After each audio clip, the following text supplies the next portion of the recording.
주여, 한반도를 십자가의 능력으로 덮으소서. 저는 6.25를 경험한 사람은 아닙니다. 그러나 6.25 영향권에 있는 사람입니다. 저희 장모님이 목회자의 자녀로서 6.25 때 어머니가 순교를 당했습니다.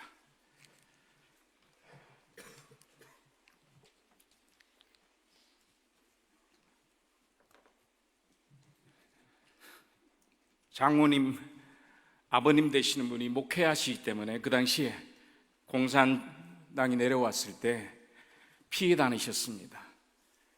집에서 남편의 기다림을 고대하고 있던 우리 장모님과 어머니와 형제들이 집에서 기다렸을 때 공산당이 와서 집을 감싸고 총살을 해서 그 자리에서 장모님의 어머님이 죽으시고 동생들이 다 죽고 두 사람만 살아남았습니다. 그 충격이 트라우마가 너무 심해서 지금이 76세가 되셨지만 지금도 그 충격에 깜짝깜짝 놀라세요.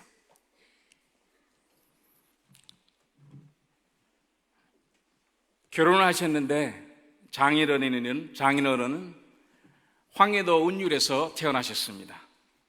근데 6.25 때 피난 오셨어요. 목포에 가셔서 미국 부대에 가서 구두 닦기를 하면서 영어를 배우시면서 통역관도 일하시면서 무리 바이블 인스티튜트, 시카고의 유명한 기독교 학교가 있습니다. 거기에 등록하셔서 공부를 하시면서 목회를 하시다가 36세 주님 곁으로 먼저 가셨어요. 장모님이 홀로 30이 안 되어서 과부가 되셨습니다. 그래서 두 아이를 데리고 미국에 가셨습니다. 한국에서는 도저히 자녀를 키우는 그런 상황이 어려워서 미국 가셔서 오랫동안 일하시다가 재혼을 하셨습니다. 재혼을 하셨는데 데럴 루브라는 백인이랑 결혼하셨습니다. 저희 세장인 미국 분입니다. 믿어주세요. 근데 이분은 22살 때 미국 군인으로 한국에 왔어요.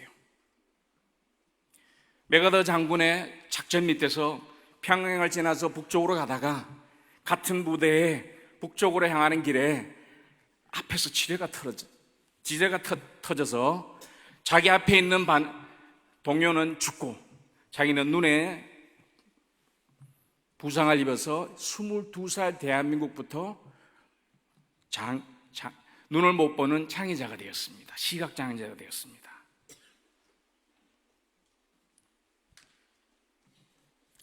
오늘 본문의 내용은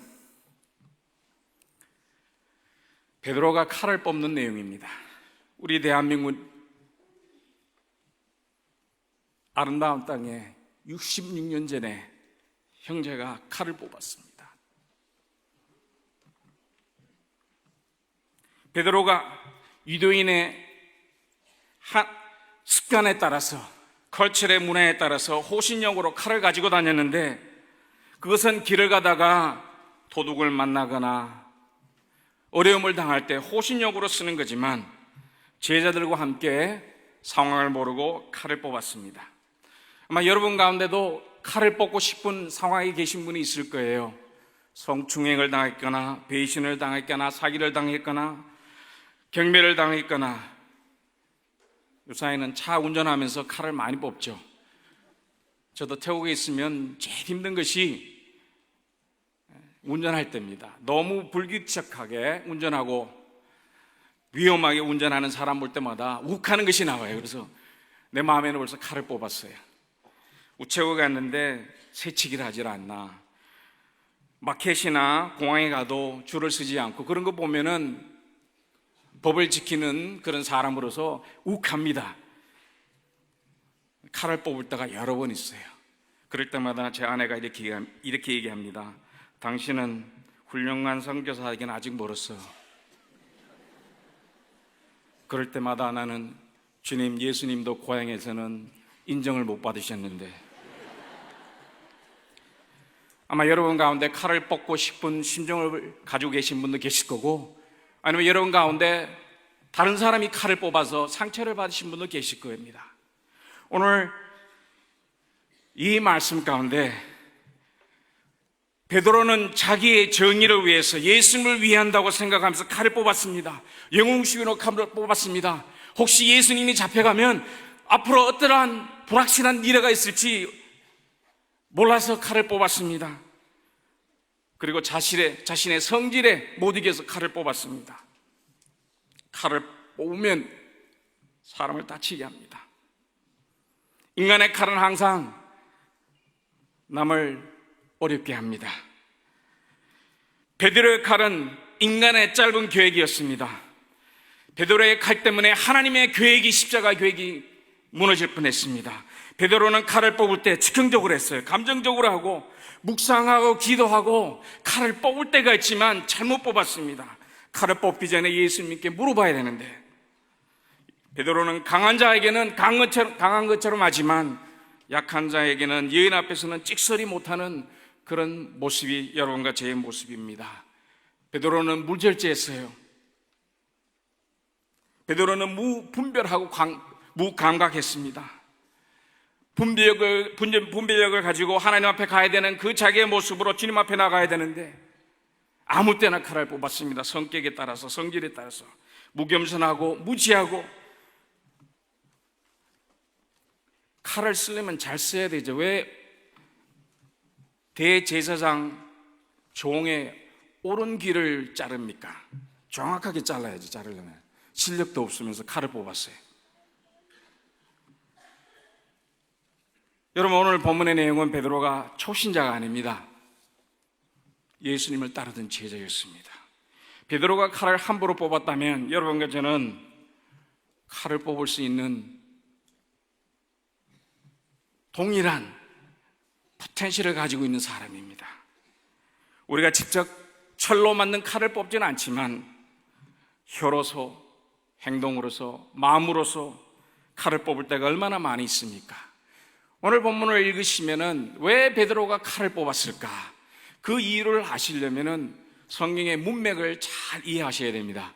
오늘 본문의 내용, 바로 전에 나오는 내용은 예수님께서 누가복음 24장 44절에서 46절까지 제자들을 데리고 산에 가서 기도하는데, 예수님은 힘써서 땀이 땅에 떨어질 때 그 빗방울 같은 기도를 하는데 제자들은 잠을 자고 있었어요. 기도로 충만해야 칼을 뽑고 싶은 그 사람들에게 십자가로 지금 덮어야 되는데 세상에 칼을 뽑은 것은 베드로가 기도하지 않았기 때문입니다. 66년 전에 일어났던 그 비극이 앞으로 다시 일어나지 않기 위해서는 사랑하는 성도 여러분, 여러분과 제가 주님 앞에 기도로 충만하여 우리의 인간적인 칼을 뽑는 것이 아니라 예수님의 십자가의 보혈로 이 대한민국과 온 세계를 덮어 주시옵소서. 제 기도 제금입니다. 기도 안 하면요, 함부로 행동하죠.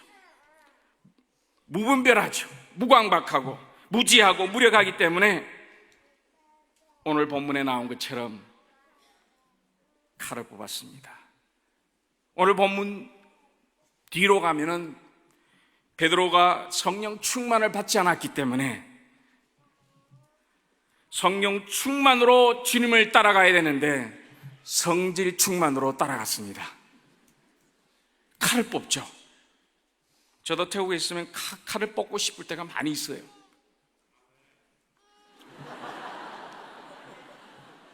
주여.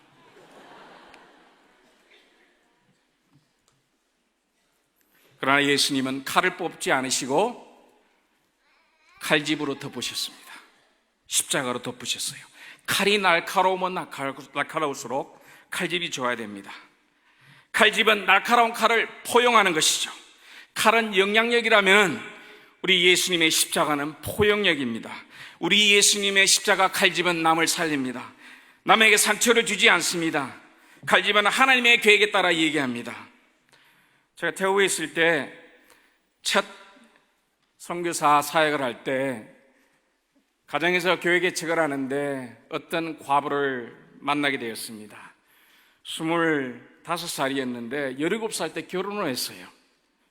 그래서 7살 된 딸이 있었는데 저희 주일학교 교회에 왔는데 너무 불쌍해서 또 도와주고 싶고 복음을 전하고 싶어서 저희 집에 와서 한 일주일에 한 2번 정도 도우미로 집을 도와주세요. 그러면 저희들이 작은 사례를 하겠습니다.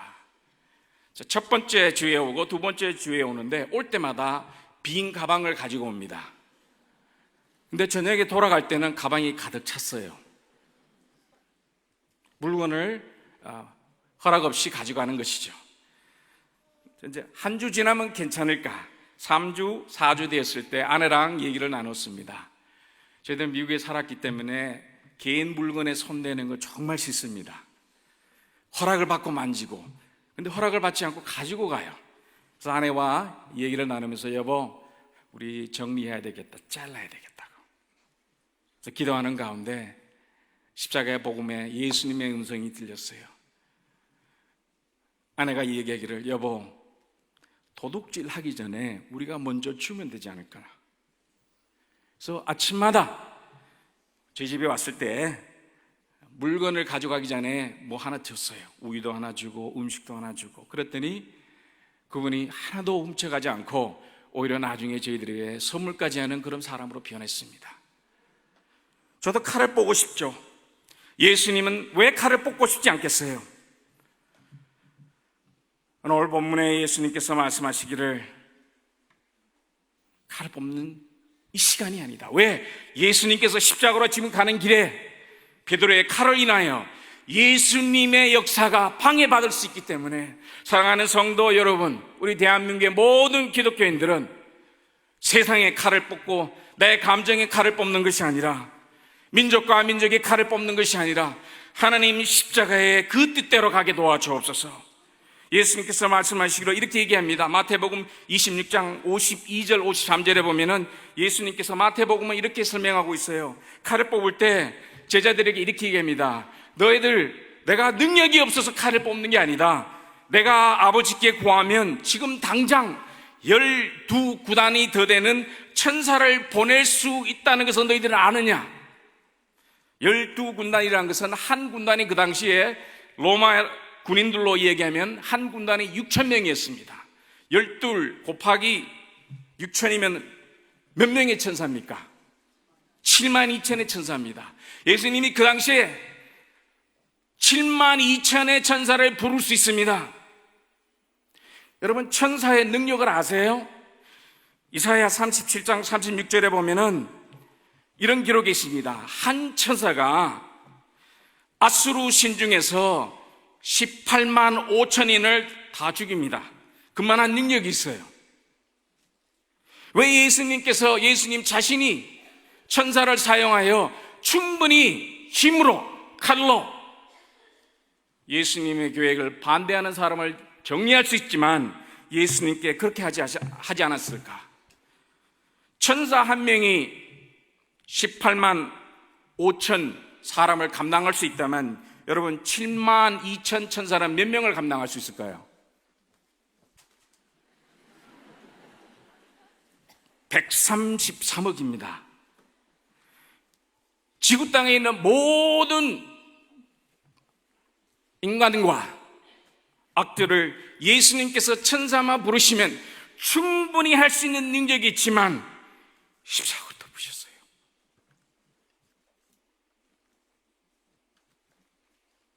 예수님의 사랑은 덥습니다. 왜 지금 이 사건은 베드로는 분별력이 없어서 역사적인 사건을 모르지만 예수님은 지금 아버지의 그 사명대로 십자가로 가서 칼을 뽑을 때가 아니라 이제 십자가로 덮을 그 시기입니다. 하나님, 우리 대한민국에도 그런 축복이 있어서 다시는 이 땅에 피 흘림이 없고 복음적으로 평화될 뿐만 아니라 이 복음이 세계 곳곳에 갔으면 좋겠습니다. 예수님께서 오른귀가 잘린 그 종을 보면서 얼마나 아프셨겠어요. 그 종은 자기의 리더인 대제사장을 따라갔다가 그냥 칼 맞았어요. 여러분, 이 세상을 살아가다 보면 칼 맞는 일이 많이 있어요. 여러분 가운데도 오늘 아침에도 새벽 기도 나오시면서 어려운 분이 계실 거예요.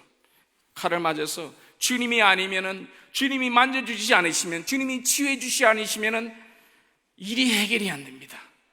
오늘 예수님께서 십자가의 그 모델로 그 종의 오는 귀를 만져주십니다. 그래서 영어로 터칭.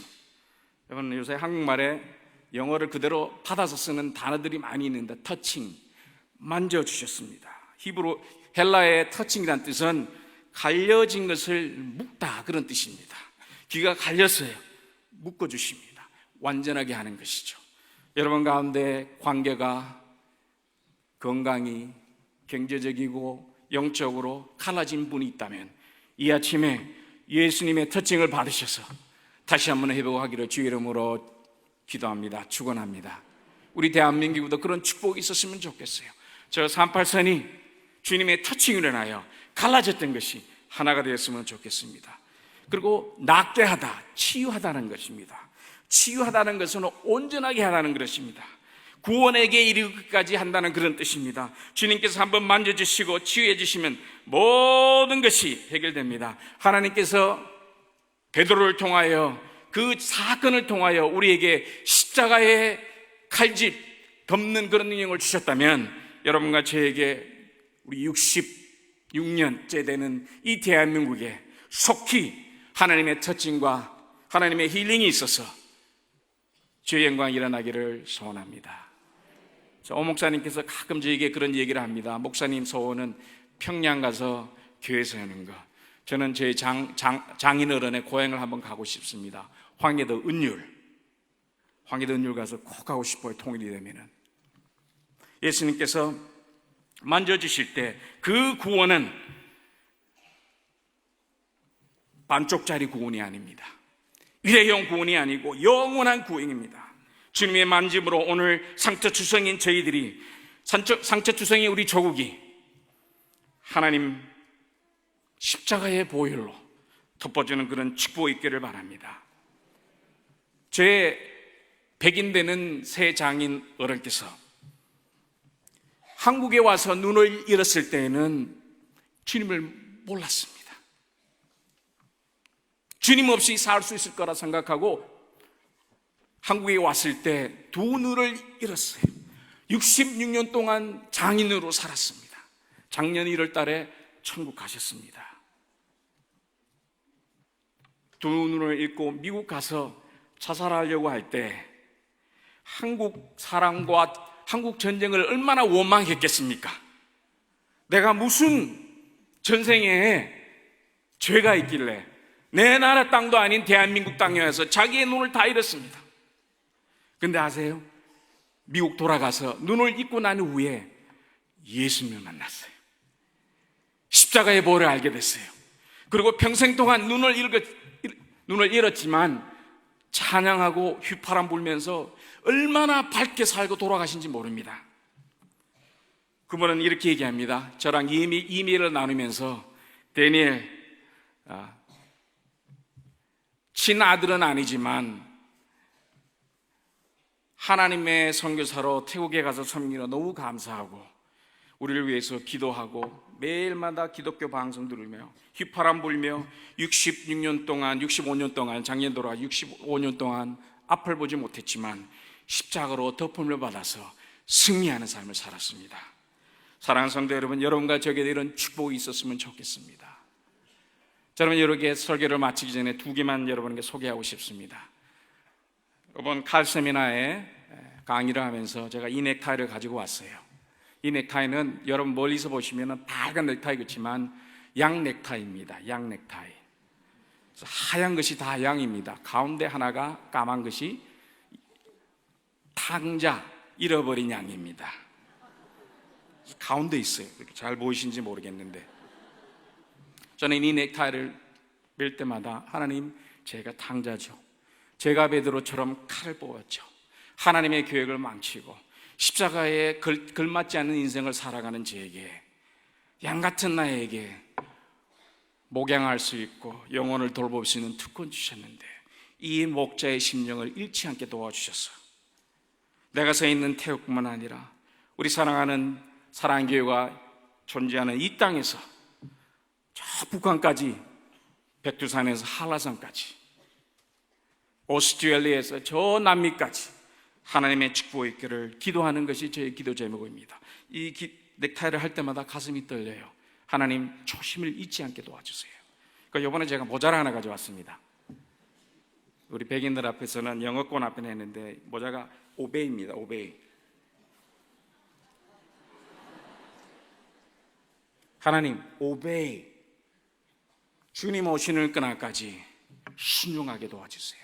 예수님께서 십자가의 길을 거절하지 않으시고 천사를 부르셔서 충분히 정리할 수 있지만 그 아픔과 어려움과 피를 흘리셨던 예수님께서 순종하셨던 것이 여러분과 저에게 동일한 하나님의 능력이 있어서 지금 66년까지는 나라가 갈려졌지만 이제 속히 하나님의 터칭과 하나님의 힐링이 있어서 우리가 목자의 마음으로 이해가 안 되는 정치적인 개념들도 많이 있어요. 이데올로지도 품고 목자의 심정으로 품고 언젠가는 북한에 있는 우리 성도님과 함께 손을 잡고 주님 순종하겠습니다, 순종자로 살겠습니다, 이런 축복이 있기를 바라며 우리 사랑하는 어른 세대뿐만 아니라 4세대까지 모든 성도님들이 주여 십자가로 한반도를 덮어주옵소서, 주여 대한민국을, 온 세계를 주님의 십자가로 덮어주옵소서. 기도하시겠습니다. 하나님, 오늘 말씀을 통하여 저희들에게 십자가의 능력을 보여주시고 십자가로 살 수 있도록 도와주심을 감사합니다. 하나님, 오늘 아침에 참석하신 모든 분들 가운데 칼을 맞거나 어려움을 당해서 힘들어하시는 분이 있다면 십자가로 만져주시고 십자가로 치유하여 주옵소서. 하나님, 우리 대한민국을 사랑합니다. 살려주세요. 저 북한에서부터 대한민국 마을마다 십자가의 찬송과 찬양이 넘치게 도와주셔서 상처받은 우리 민족이 주님 앞에 쓰임받게 도와주셔서 하나님의 영광이 온 땅에 있도록 인도하여 주옵소서. 감사하며 예수 그리스도의 이름으로 기도되어 싸움나이다. 아멘.